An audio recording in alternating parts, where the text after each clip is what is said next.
जय मसीह सभी को। और आज का मनन पद है तीतुस से 3:1। उसमें ऐसा लिखा हुआ है, लोगों को सुधि दिला कि हकीमों और अधिकारियों के अधीन रहे और उनकी आज्ञा माने और हर एक अच्छे काम के लिए तैयार रहे। तो हर एक इंसान को बहुत मुश्किल होता है किसी के अधीन रहना। आज के ज़माना अगर हम देखेंगे तो सब लोग, चाहे वो छोटे से छोटे बच्चे हो या बड़े बुजुर्ग हो, वो किसी के अधीन नहीं रहना चाहते हैं। वो अपने आप को समर्पित नहीं करते हैं किसी में। वो जो सोचते हैं वो करना चाहते हैं क्योंकि उनको स्वतंत्रता चाहिए।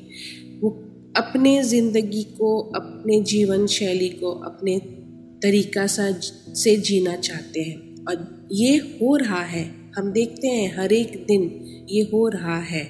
जब कोई किसी को अच्छे चीज़ करने के लिए बोलते हैं और गलत काम करने से रोकते हैं, तब गुस्से में आकर या क्रोध में आकर के बहुत हानि पहुंचाते हैं एक दूसरे को। और यहाँ पर तीतुस में देखते हैं कि किस तरह से यहाँ पर लिखा हुआ है कि लोगों को सुधि दिला कि हकीमों और अधिकारियों के अधीन रहे और उनकी आज्ञा माने।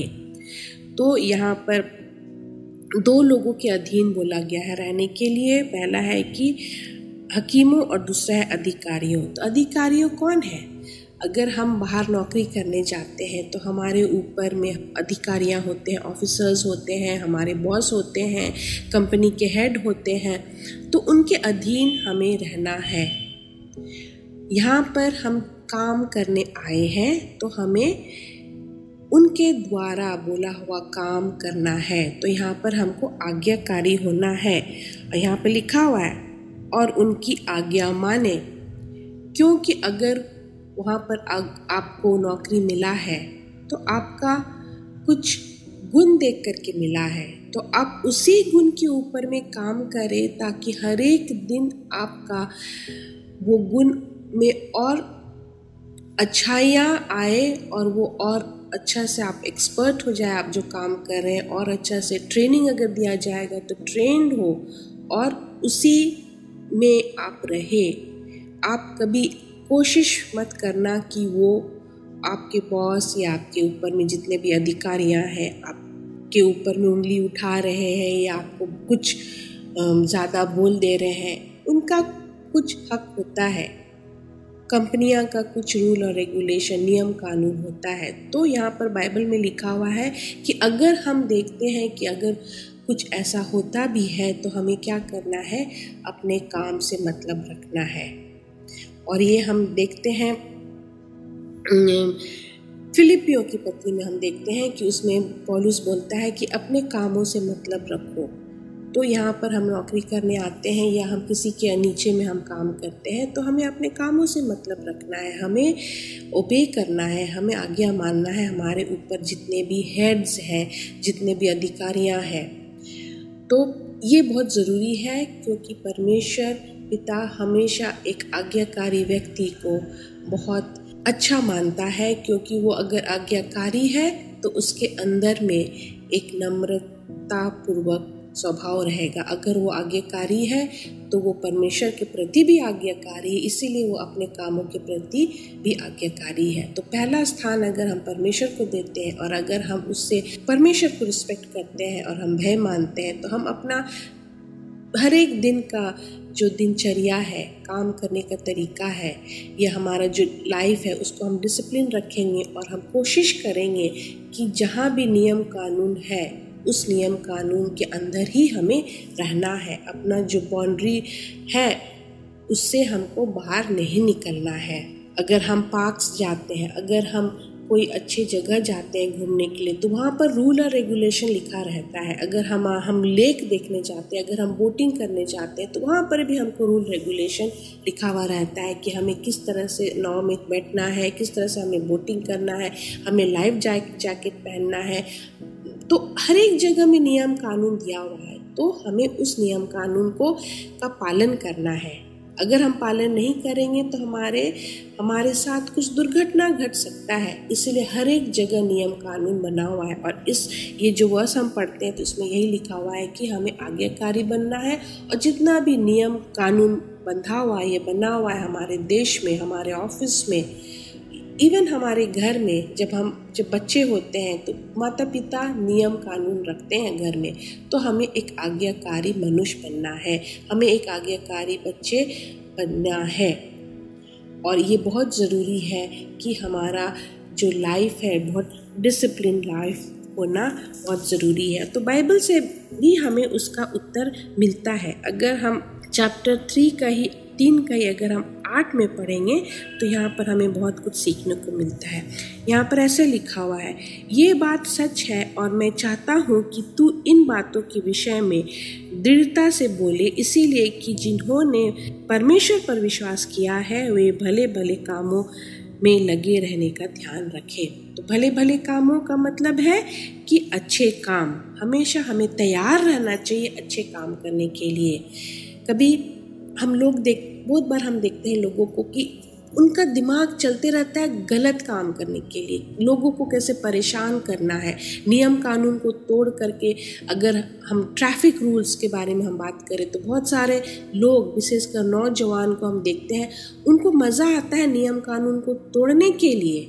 तो ये उनके अंदर में क्या अच्छा आत्मा है? नहीं, उनके अंदर में गलत आत्मा है। इसलिए वो हमेशा नियम कानून को तोड़ने में लगे रहते हैं, शांति भंग करने में लगे रहते हैं। लेकिन यहाँ पर लिखा हुआ है कि एक अच्छे काम करने के लिए हमेशा क्या तैयार रहना है। और 8 में भी वही लिखा हुआ है कि हमें भले भले कामों करते रहना है और उस पर ध्यान लगे रहना है। ये बातें भले और मनुष्य के लाभ के लिए है। और ये जो कुछ भी होता है ये मनुष्य का लाभ के लिए, वो बाइबल में हमें मिल रहा है। बाइबल में हमें इस लेसन को सीखने को मिल रहा है कि ये बातें एक भले और अच्छे मनुष्य के लिए लाभदायक है। फिर हम अगर 9 में पढ़ते हैं तो किन किन चीज़ों से हमें रोकता है अगर हम हमेशा अच्छा काम करते हैं। मूर्खता के विवादों और वंशावलियों और विरोध और झगड़ों से भी व्यवस्था के विषय हो, उन सब से हमें बचना चाहिए क्योंकि वे निष्फल और व्यर्थ है। तो ये सारा चीज़ हमें बाइबल से ही उत्तर मिल रहा है कि हमेशा परमेश्वर बोलता है कि हमें अच्छा काम करना है और हमें हमेशा तैयार रहना है अच्छे कामों को करने के लिए। हमारा स्वभाव में कोमलता होना चाहिए। हमें हमेशा हर एक मनुष्य, विशेषकर हमसे जो बड़े हैं, उनसे हमें नम्रता पूर्वक बात करना चाहिए। किस तरह से हमें उनसे मिल करके रहना है, और ये परमेश्वर हमें सिखाता है। अगर हम ऐसे नहीं रहते हैं, अगर हमारा लाइफ डिसिप्लिन नहीं रहता है, तो परमेश्वर के विरोध है हम। तो हम कुछ भी काम परमेश्वर के विरोध करते हैं तो उससे हमारा जीवन शैली से पता चलता है। तो आज के बाद आप ये जब वीडियो देख रहे हैं और आप सुन रहे हैं डेली डिवोशन का ये जो रिकॉर्डिंग, इससे हमें बहुत कुछ सीखने को मिलता है। जो हम 14 में देखते हैं, हमारे लोग भी आवश्यकताओं को पूरा करने के लिए अच्छे कामों में लगे रहना सीखे ताकि निष्फल ना रहे। तो हमारा अगर ज़िंदगी को फलदायक होना है और प्रोडक्टिव होना है तो हमें अच्छे काम हमेशा करने के लिए तैयार होना है। अगर हमें देश के प्रति प्रेम है तो हम हर एक काम जो देश में बोला गया है उस नियम कानून से हमें बाहर नहीं निकलना है। चाहे हम सफ़र करते हैं उस वक्त, चाहे हम कहीं पर्यटन स्थान जाते हैं उस वक्त, हमें देश का जो नियम कानून है उनका प्रॉपर्टी को संभाल करके रखना है, उस पर हम अमल करना है। और हम ऑफिस में किस तरह से अपना स्वभाव रखते हैं, हमसे बड़े लोग जितने हैं, हमारे अधिकारियों हैं, उनके अधीन रहना है। तो ये सारा चीज़ अगर हम सोचे समझे और हम करें तो ये एक आदत सा बन जाएगा और हमें अच्छा आदत अपनाना बेहतर है ना कि बुरे आदत में हर दिन जीना है। अगर हम बुरे आदत में जीते हैं तो वो परमेश्वर की तरफ से नहीं है। हमें परमेश्वर आज सिखाता है कि हमें अच्छा आदत बनाना है और अच्छे तरीका से लोगों के सामने पेश आना है, चाहे वो हमारा घर हो, चाहे वो हमारा ऑफिस हो, चाहे हम कोई पर्यटन स्थान गए हैं, चाहे हम इवन रेस्टोरेंट गए हैं, या हम सरकार को हम मदद सहायता ये कंट्रीब्यूट करें अपना टैक्सेस देने के लिए। बहुत सारे लोग टैक्सेस नहीं देते हैं, उसके बारे में भी बाइबल में लिखा हुआ है, और इसलिए यहाँ पर लिखा हुआ है अधिकारियों। तो हमें नियम कानून को पालन करना चाहिए, चाहे हम ट्रैफिक रूल्स हो, कहीं भी हम जाते हैं तो हमें जो देश का प्रॉपर्टी है उसको भी हमें ध्यान देना है, साफ सफाई पर ध्यान देना है, हमें किस तरह से संभाल करके रखना है, हमें किस तरह से हमारा जीवन शैली होना है। तो एक बार हम अगर ये शुरू करते हैं तो लोग के सामने में हमको एक नमूना बन करके रहना है। तो ये छोटा सा लिखा हुआ है वर्स, लेकिन इस वर्स से हमें कितना कुछ सीखने को मिलता है।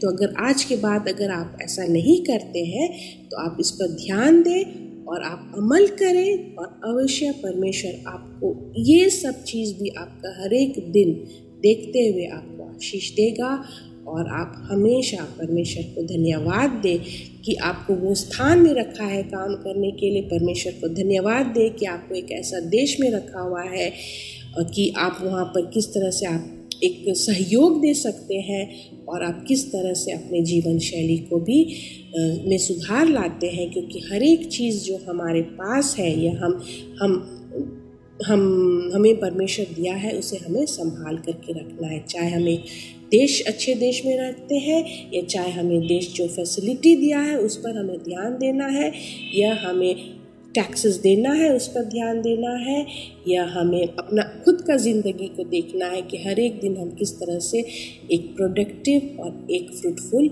लाइफ हमें रहना है। और हम फिर से आप लोगों को कहना चाहते हैं कि आप अवश्य इस वीडियो को लाइक करें, शेयर करें, और आप आशीषित रहें, और परमेश्वर हमेशा आपका साथ दे। धन्यवाद।